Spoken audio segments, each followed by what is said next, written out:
स्वास्थ्य ही सबसे बड़ी पूंजी है।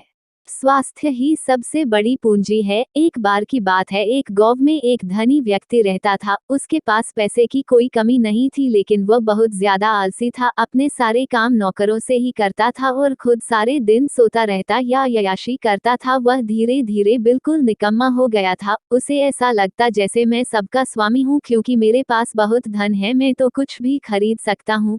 यही सोचकर वह दिन रात सोता रहता था। लेकिन कहा जाता है कि बुरी सोच का बुरा नतीजा होता है।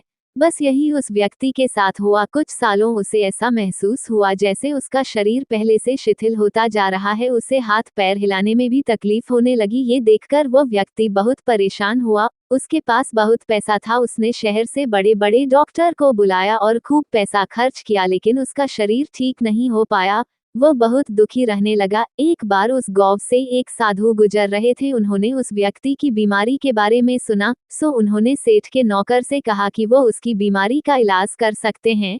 ये सुनकर नौकर सेठ के पास गया और साधु के बारे में सब कुछ बताया। अब सेठ ने तुरंत साधु को अपने यहाँ बुलवाया, लेकिन साधु ने कहा कि वह सेठ के पास नहीं आएंगे। अगर सेठ को ठीक होना है तो वह स्वयं यहाँ चलकर आए। सेठ बहुत परेशान हो गया, क्योंकि वो असहाय था और चल फिर नहीं पता था। लेकिन जब साधु आने को तैयार नहीं हुए तो हिम्मत करके बड़ी मुश्किल से साधु से मिलने पहुंचे, पर साधु वहां थे ही नहीं। सेठ दुखी मन से वापस आ गया। अब तो रोजाना का यही नियम हो गया। साधु रोज उसे बुलाते, लेकिन जब सेठ आता तो कोई मिलता ही नहीं था। ऐसे करते करते 3 महीने गुजर गए। अब सेठ को लगने लगा जैसे वह ठीक होता जा रहा है। उसके हाथ पैर धीरे धीरे कम करने लगे हैं। अब सेठ की समझ में सारी बात आ गई कि साधु रोज उससे क्यों नहीं मिलते थे। लगातार 3 महीने चलने से उसका शरीर काफी ठीक हो गया था। तब साधु ने सेठ को बताया कि बेटा, जीवन में कितना भी धन कमा लो, लेकिन स्वस्थ शरीर से बड़ा कोई धन नहीं होता।